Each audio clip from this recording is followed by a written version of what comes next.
Hi everyone, and welcome to the pulmonary section of the Step 2 High Yield course. My name is Stephen Bagley and I will be your lecturer for this part of the course.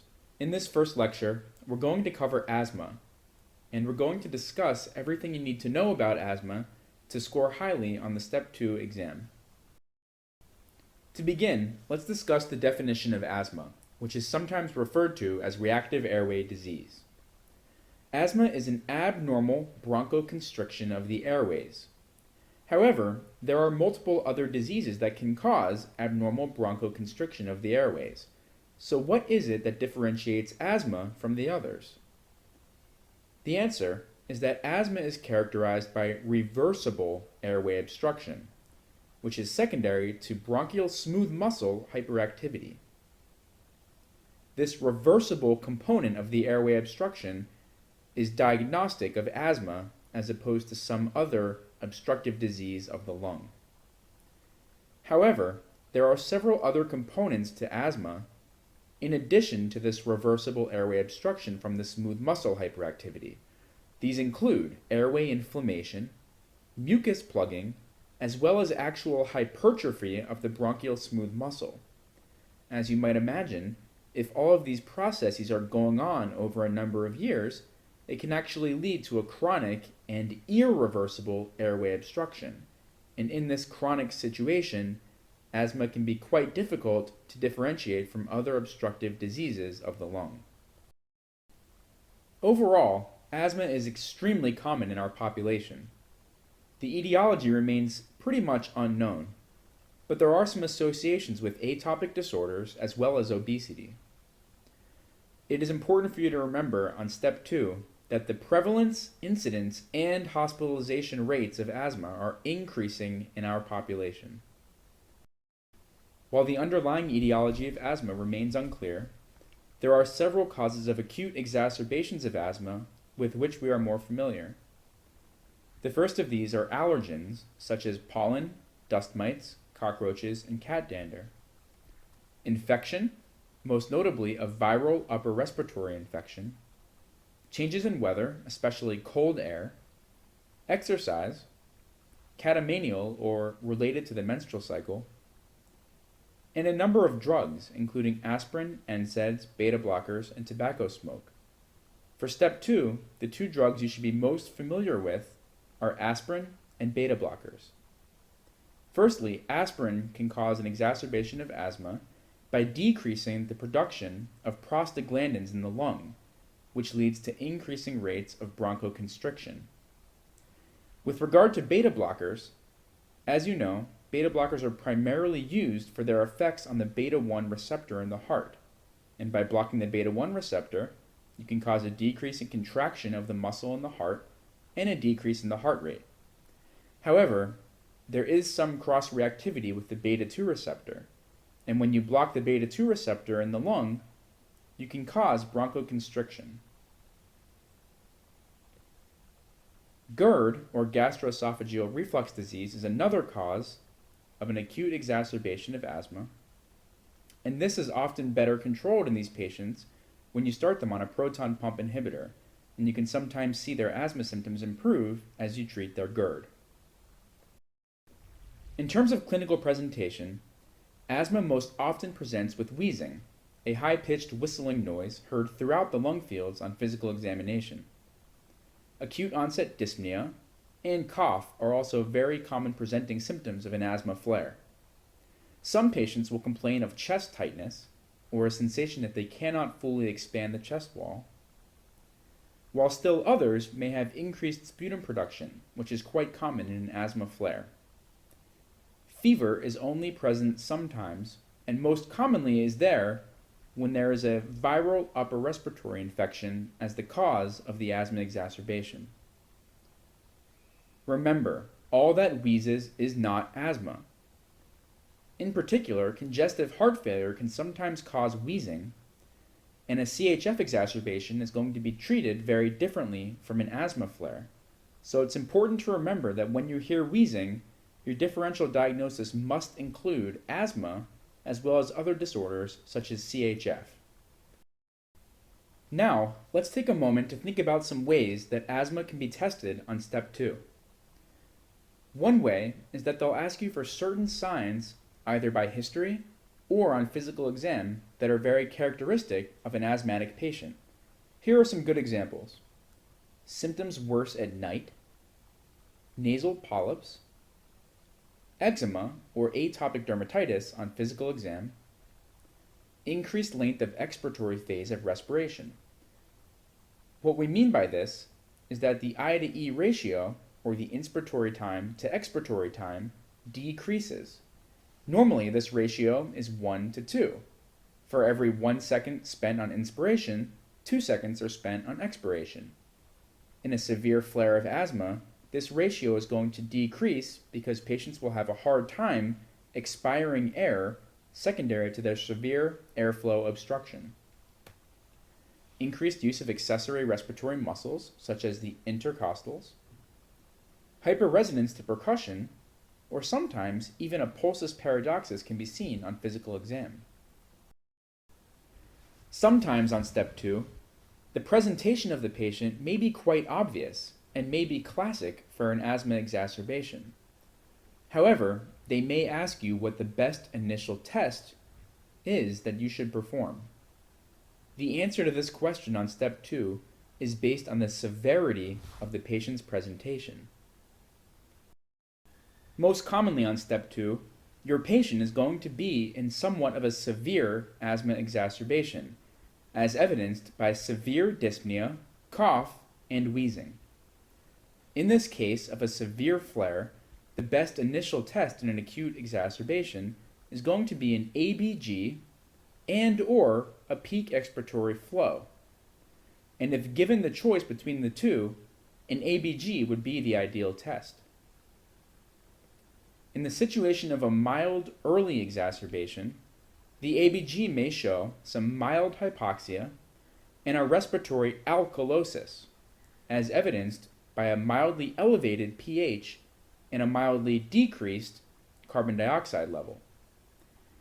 In the situation of a more advanced late exacerbation, where the patient may actually be tiring out from overuse of their respiratory muscles, you're going to see severe hypoxia on the ABG, as well as a respiratory acidosis, which will be characterized by a low pH and a high carbon dioxide level. In asthma, the chest X-ray is most commonly going to be normal. However, you may see some degree of hyperinflation depending on the degree of air trapping that's going on.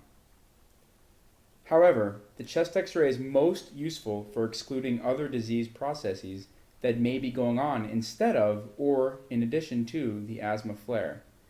These would include pneumonia, congestive heart failure, or a pneumothorax. Pulmonary function testing is also often used to diagnose asthma, and it is indeed the most accurate diagnostic test. However, it's important to remember that you do not need to use PFTs in the acute setting. Rather, PFTs are best used in the stable outpatient who needs to have a chronic respiratory disorder diagnosed.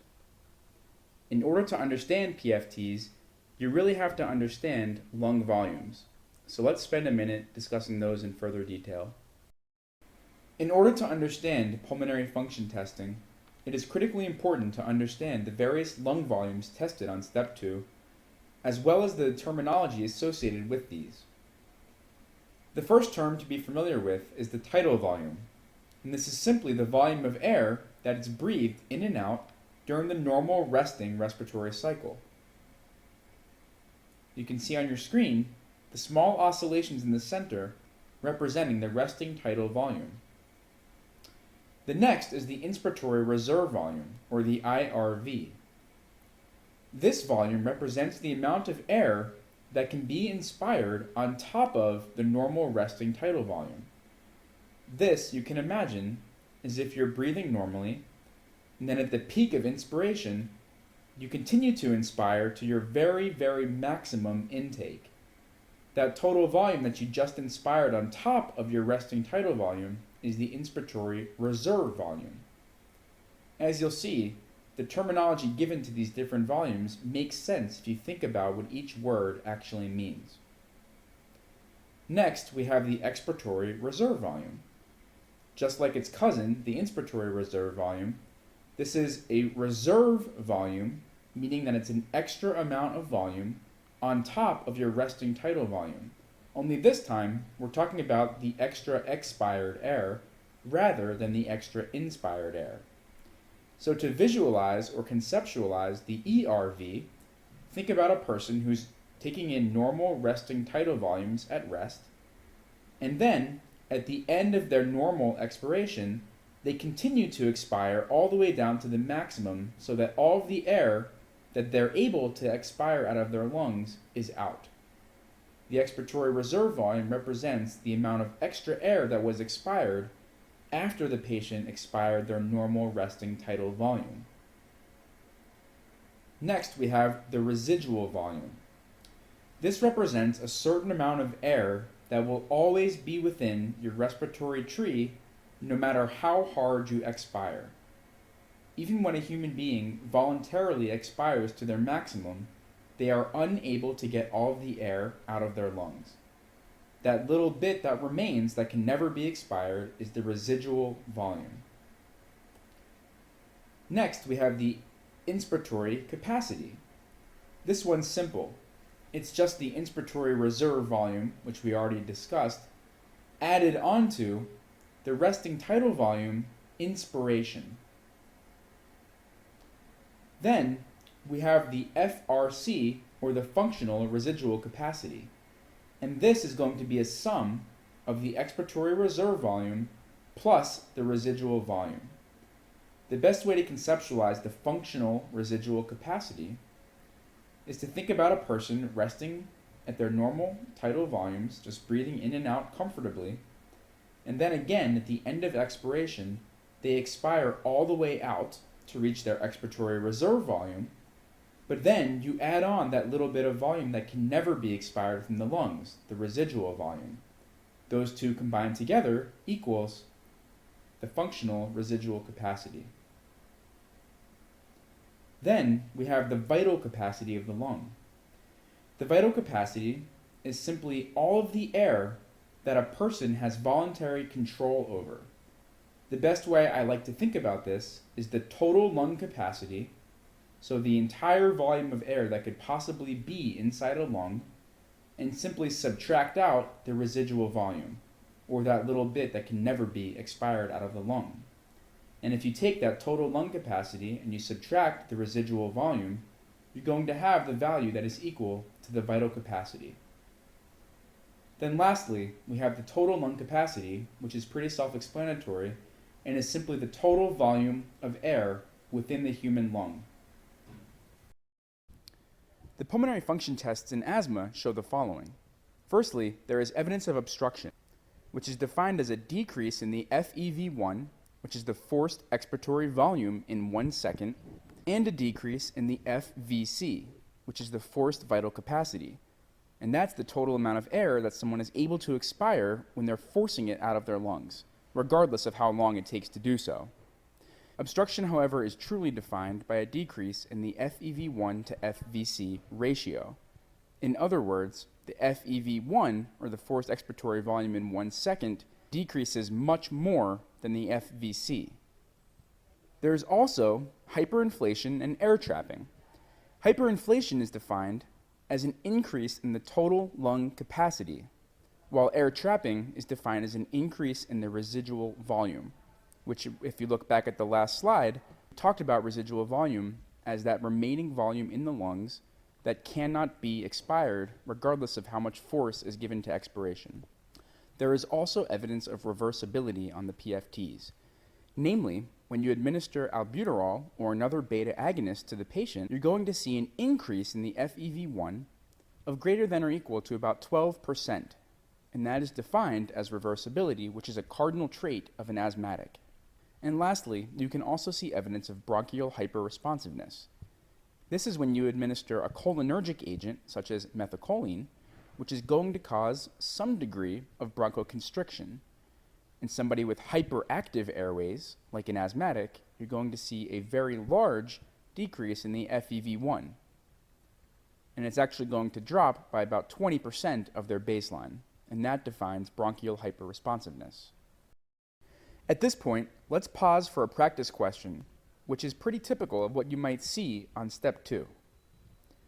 A 15-year-old boy with occasional shortness of breath every few weeks, who currently feels well and has no medications and denies any other medical problems, is sitting in your office with a pulse of 70 and a respiratory rate of 12. Chest exam is normal, which is the single most accurate diagnostic test at this time. Let's take a look at our options. The correct answer is D, a greater than 20% decrease in FEV1 with the use of methacholine. To help us understand this, think about the point that the patient is asymptomatic. This person is not currently experiencing an asthma flare. As we discussed, asthma is a disease characterized by exacerbations where airway hyperresponsiveness results in a transient and reversible degree of airway obstruction. Looking at the other answers which were wrong, peak expiratory flow is not going to help you very much if the patient is not having an asthma exacerbation. In fact, the peak expiratory flow may be quite normal. An increase in the FEV1 with albuterol, again, is not going to be likely in a patient who is asymptomatic. Diffusion capacity of carbon monoxide is something that is used to test how well oxygen is diffusing across the membrane in the alveolus in the lung. If a patient with asthma is not having a flare, they're not going to have any problems with oxygenation or with any gas exchange across the alveolus. So diffusion capacity of carbon monoxide is not helpful in this situation. Same with AA gradient, you're not going to see one if the patient's not having an asthma flare. Increase in FVC with albuterol is exactly the same as answer B, you're just not going to see it if the patient is asymptomatic. Low volume loops on spirometry are good for fixed obstructions, such as somebody with COPD, but is not going to show much in an asthmatic unless they are either having an active flare or have had asthma so severely and for so long that they have some degree of fixed obstruction. Chest CT is not going to show much either, often is clean or just some small degree of hyperinflation. And lastly, an increased ECO2 on ABG is only going to be seen in an acute flare and one that is quite severe and causing carbon dioxide retention. Before we move on to discuss the management of asthma, let's briefly talk a little bit more about diagnostics. Acetylcholine and histamine can provoke bronchoconstriction and an increase in bronchial secretions.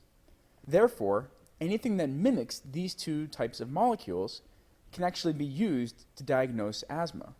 Methacholine is most commonly used and is simply an artificial form of acetylcholine, which, as we discussed before, can cause bronchoconstriction and is therefore useful in diagnostic testing in an asthmatic. In addition, there are a few other diagnostic tests that will help you to support a diagnosis of asthma, but in and of themselves do not make the diagnosis. These would include a CBC, which may show an increased eosinophil count, especially if the person has other atopic tendencies, such as eczema. Skin testing might identify specific allergens that can provoke bronchoconstriction, increased IgE levels to suggest an allergic etiology, and this can also be seen in allergic bronchopulmonary aspergillosis, which we will discuss in a future lecture. In terms of chronic management for asthma, the best way for you to characterize this in your mind for both your practice and for step 2 is to think about it in terms of a stepwise fashion of progressively adding more types of treatment if there's no response seen in the first level. The easiest way to think about the chronic management of asthma is to divide asthma into 4 different levels of severity. With each additional level of severity, there are a number of drugs that are recommended to be added on. If you remember this chart, you'll have an easy time answering questions about chronic management of asthma on the USMLE Step 2. Step 1 is what you use in patients who have what we call mild intermittent asthma. This is asthma characterized by symptoms less than 2 days per week or less than 2 nights per month. For these patients, there's only one typical therapy used, and that is an inhaled, short-acting beta agonist, such as albuterol, or its enantiomer, levalbuterol. Step 2 is for patients who have what we call a mild persistent asthma. These patients have symptoms greater than 2 days per week or greater than 2 nights per month. So far, all you really have to remember is the number 2. These patients it is recommended to add a long-term control agent. This is typically going to be a low-dose inhaled corticosteroid. The following examples listed are the most commonly seen. So far, to recap, step 1, less than 2 days per week or less than 2 nights per month, short-acting beta agonist only, and if the patient's symptoms persist more frequently than that, you're going to add on a low-dose inhaled corticosteroid.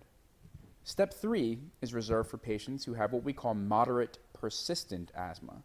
These patients have either daily symptoms or symptoms greater than 1 night per week. Patients, it's necessary to add on a long-acting beta agonist. This has the same mechanism of action as the short-acting, but lasts all day long. Most commonly, these will be salmeterol or formoterol.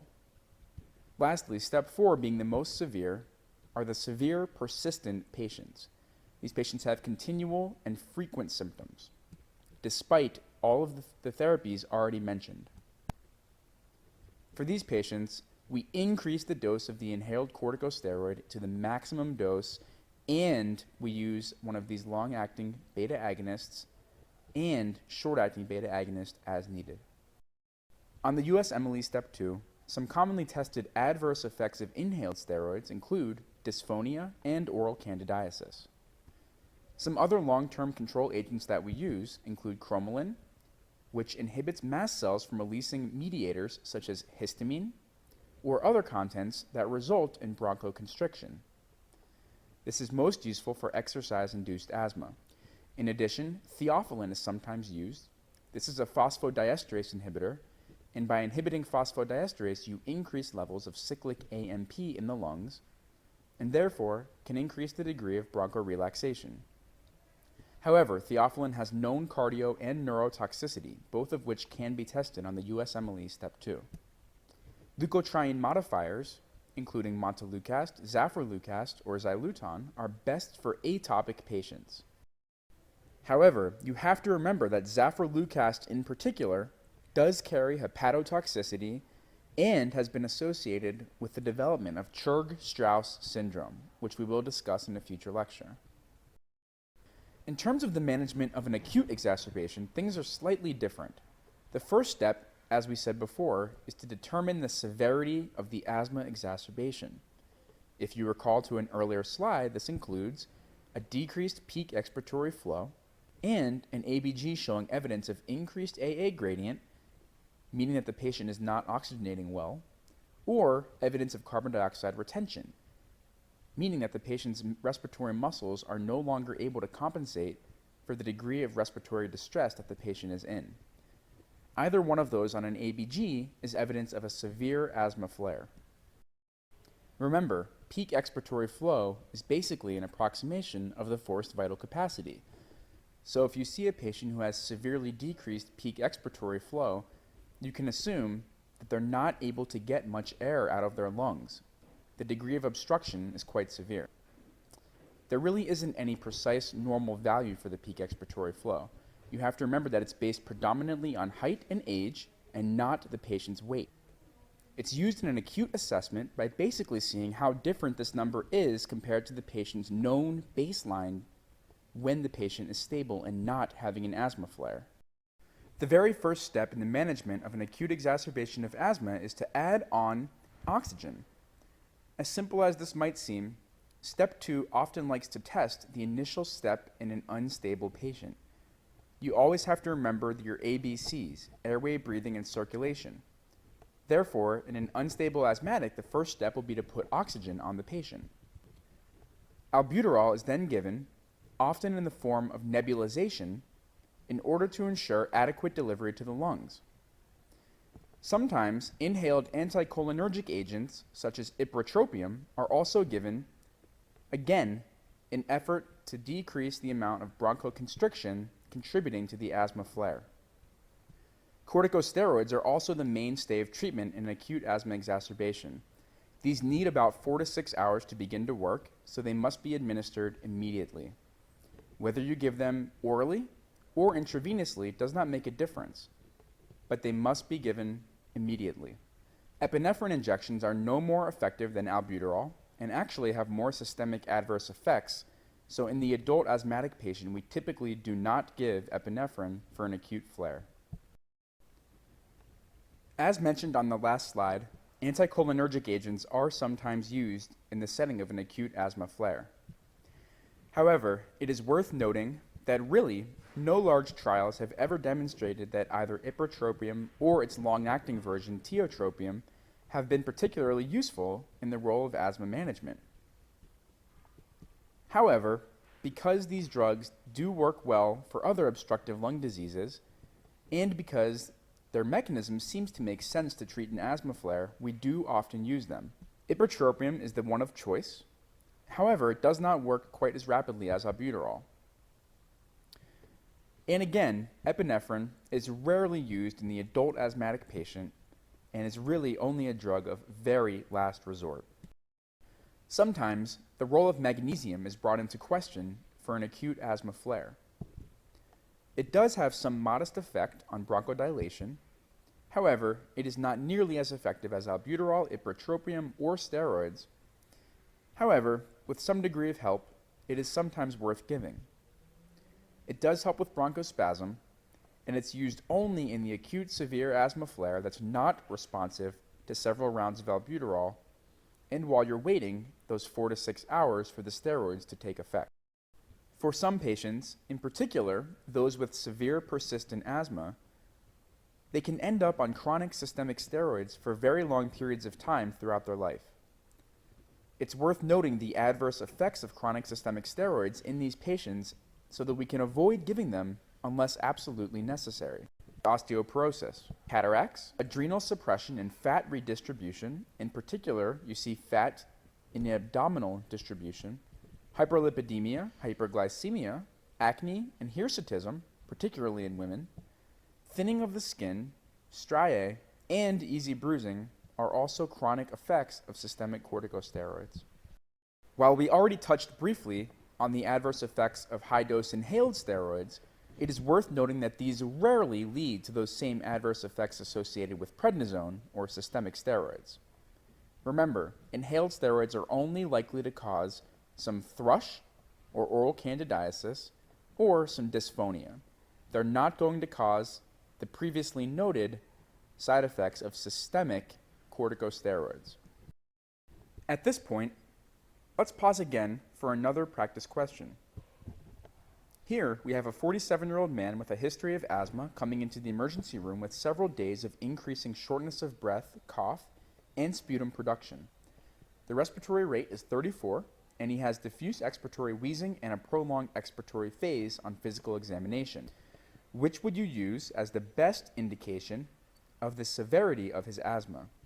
The answers include respiratory rate, use of accessory muscles, pulse oximetry, PFTs, or the pulse rate.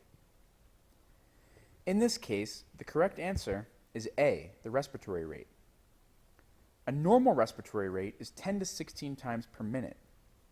Therefore, by itself, a respiratory rate of 34 indicates severe shortness of breath. A patient breathing that rapidly will not be able to maintain a rate that quick for very long. Eventually, respiratory muscles will fatigue, and the patient will develop respiratory failure. The wrong answers here are B, C, D, and E. B, use of accessory muscles, is wrong because it's quite a subjective measure and is hard to assess. Certain patients, especially those with large body habitus, may not show you use of accessory muscles on physical exam. Pulse oximetry will not show hypoxia until the patient is very advanced in their asthma flare and at the point of an imminent respiratory failure. In fact, oxygen saturation can be maintained above 90% for very, very long time simply by hyperventilating. Truly, it's the respiratory rate and the potential for respiratory failure that is more important. Pulmonary function testing is not going to be useful when a patient's acutely short of breath. In fact, the patient won't even be able to cooperate with the necessary tests. Lastly, pulse rate does not add much in the situation of impending respiratory failure. It is worth noting that there are a number of medications which are not effective in acute exacerbations. Sometimes, step 2 will test you on these, so it is worth remembering. Theophylline is good for chronic management. Cromolyn, also good for chronic management, in particular patients with extrinsic allergies or exercise-induced asthma. Leukotriene modifiers, again, are good for chronic patients and for preventing asthma flares, but not necessarily in the setting of an acute exacerbation. Omalizumab is a monoclonal antibody, which is sometimes used in the chronic management of asthma, but again, not helpful in an acute flare.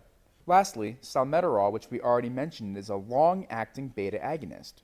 This is used as a controller medication to prevent asthma exacerbations. It is not helpful to administer in the setting of an acute flare.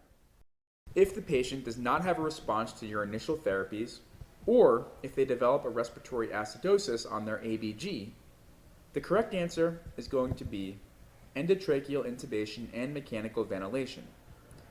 In this situation, the patient has not responded to your initial treatments and is starting to show you, via the increased PCO2 on their ABG, that they are developing respiratory fatigue and impending respiratory failure. The only way to reverse this process is to take over the patient's breathing for them by using an endotracheal tube and a mechanical ventilator. This concludes our lecture on asthma.